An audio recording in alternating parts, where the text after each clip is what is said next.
Hey horror fans, welcome back to Room 237, and I got another 80s slasher film for you, and this time it is the 1984 3D film, Silent Madness. Yeah, it's kind of bright, but... yeah. 1984's 3D Silent Madness.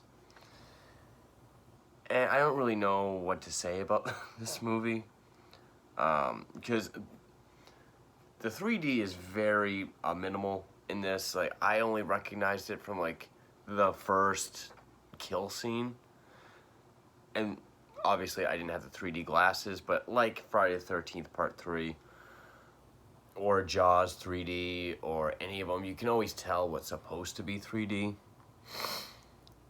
It was directed by Simon Nuchtern, who also produced it, and produced it along with Bill Milling, who Bill Milling wrote it with Bob Zimmerman. And it's very derivative of other slasher films, which is not uncommon. They're all a lot of them are very derivative of each other. The only thing that's really worth noting would, I guess, have to be some of the familiar faces. Like Paul DeAngelo, who played Ronnie in the original and Return to Sleepaway Camp. He's in it. Viveca Lindfors, who was Aunt Bedelia in the Father's Day segment of Creepshow. She's in this. And then Sidney Lassick, who's been in a lot of stuff, but he was the English teacher in Carrie. He was Cheswick in One Flew Over the Cuckoo's Nest. He's in this as a sheriff. But there's this a hospital for the criminally insane who, for whatever reason, because our lead is Belinda Montgomery, plays Dr. Gilmore. Dr. Gilmore is talking to this one patient who says he's being released. She doesn't believe him. She goes to check with this other doctor, and he's like, oh yeah, I okayed his, his leave. He's okay, but she knows that he shouldn't be in society.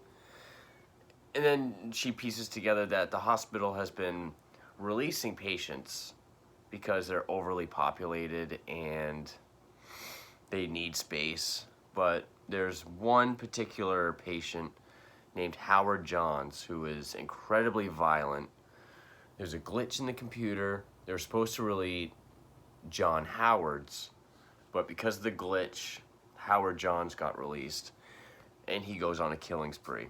And it's basically this Dr. Gilmore trying to track him down and get him back to the hospital. Similar to Halloween, but...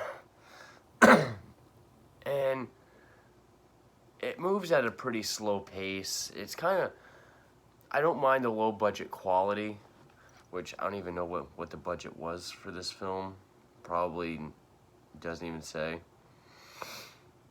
And I guess the killer does look crazy. I mean, he's kind of like a Boo Radley. He's completely mute.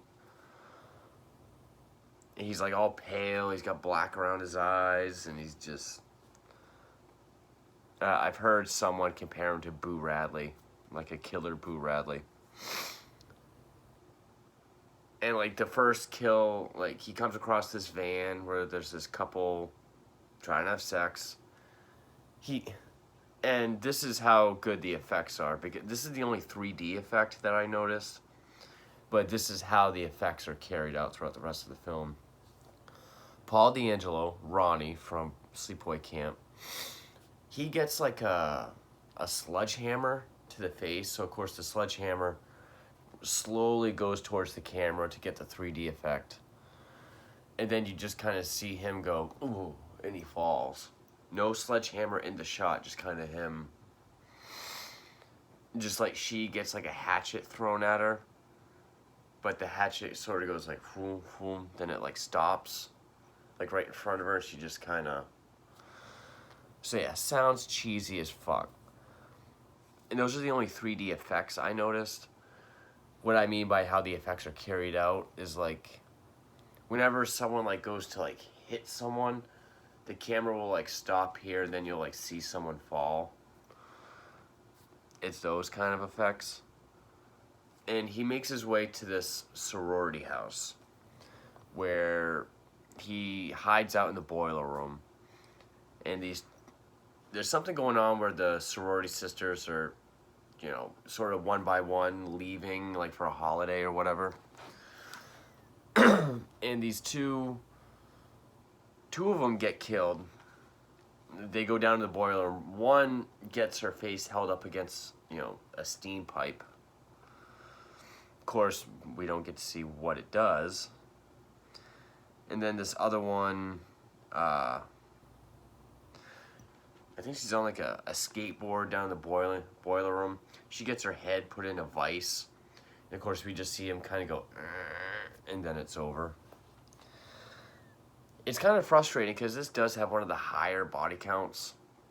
I mean, there's like, we get 14 kills, but there's not really anything to the kills. The movie itself is kind of dull. And basically, so Dr. Gilmore, eventually, because, you know, the police won't listen to her, because the sheriff, played by Sidney Lassick, he's dealt with this Howard Johns guy before. He's more apt to listen to the doctors at the hospital. And of course, at the hospital, there's this conspiracy that he died, but they don't have a death certificate. They don't have his cremated remains. They're trying to cover up their fuck up, essentially. So eventually, and she kind of piece by piece figures out a little bit about him. Finds out about the sorority house. She goes there, poses as a former sister, starts staying with them, trying to figure out, you know, trying to see if he'll come back or if she can spot him. At one point, he does corner her in the boiler room. She's able to get away. Still, the sheriff doesn't believe her. And it's all building up towards the end. And Aunt Bedelia from Creepshow, she plays the house mother. And I thought she did a good job. I've always liked her. I've only seen her, I think, in this and Creepshow, but she always does a good job. And like I said, the kills, there's really nothing to them. I mean, eventually, he's going through the sorority house, and he's just trying to kill all the sisters in there. Because you find out some years ago, however long ago it was, he was at the sorority house. He was 19. He had made it down to the boiler room. And the sorority sisters at the time were doing a hazing ritual where they're spanking each other. And he was watching. They caught him. They pulled him in. They kind of gave him some drinks. They all like flashed him, started like touching him. And then they started spanking him. And he was already a bit disturbed, so he wasn't able to handle all of this. So to defend himself, he grabbed a nail gun and he shot 4 of them, like right in the head, which are really the only deaths we really get to see, is like the nails in the head. And then he got put away to the hospital. And now Dr. Gilmore knows the connection of him to the sorority house. And then they just sort of cram the ending in towards the end, where it's like he goes up to this exercise room. This one girl's playing because they have a Dragon's Lair cabinet in the exercise room. He stabs the girl playing Dragon's Lair. And then there's this other girl who's like some sort of exercising apparatus where you hang upside down and I guess do crunches. But he ties a rope around her neck, ties the other end to a dumbbell, throws it out the window.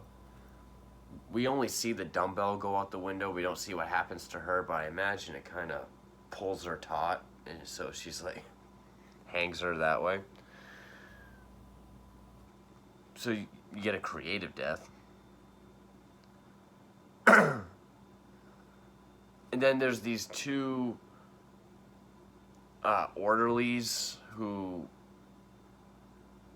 I'm guessing, I think they like work for the hospital, and they're trying to stop Dr. Gilmore from like trying to figure shit out. And one of them, there's even a scene where he's doing this like she yells at him, walks away, and he just does this long, like almost like Bela Lugosi, like really out of place. But they get her. One of them tries to sexually assault her. The guy, Howard Johns, wakes up and...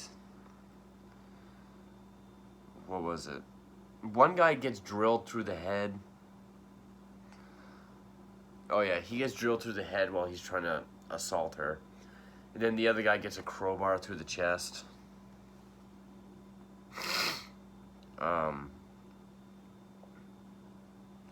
And then you get this cat and mouse between Dr. Gilmore and Howard Johns, the killer. Like her going through the air duct and him stabbing it with a crowbar. Police come, a police guy gets stabbed in the chest. Another guy there gets stabbed in the back with broken mirror. And it all leads up to you finding out that he's the son of the house mother. That's why he was there in the first place years ago. And why she has such a contempt for whorish, slutty behavior. And, you know, sort of, like, because even the girls that live there now, they're kind of joking around with each other, like, playing with their shirts. She comes down and calls them whores and sluts, and so you find out because of how he was treated back then and what happened to him. And there's really nothing to this movie. I don't mind the low budget quality. It's just, and I probably could have lived with the lack of effects or blood had the story been a little bit more consistent or faster paced. Because I mean, I can live with a slow paced movie as long as it's got a methodical pace to it or it's linked together better. But Silent Madness, there really isn't much to it. I mean, I watched it last night and I'm already kind of struggling to remember what I saw.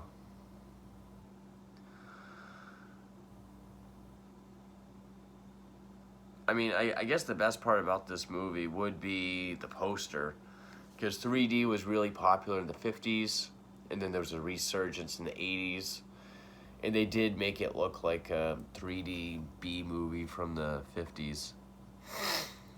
But yeah, this movie's highly forgettable. Again, the only real good note I could give it would be some of the familiar faces, but yeah, so this is a really short review because I'm kind of struggling on what to say about it, but yeah, unfortunately, this is one of my shitty reviews. So, Silent Madness, 1984, not really much to say. Thank you for watching.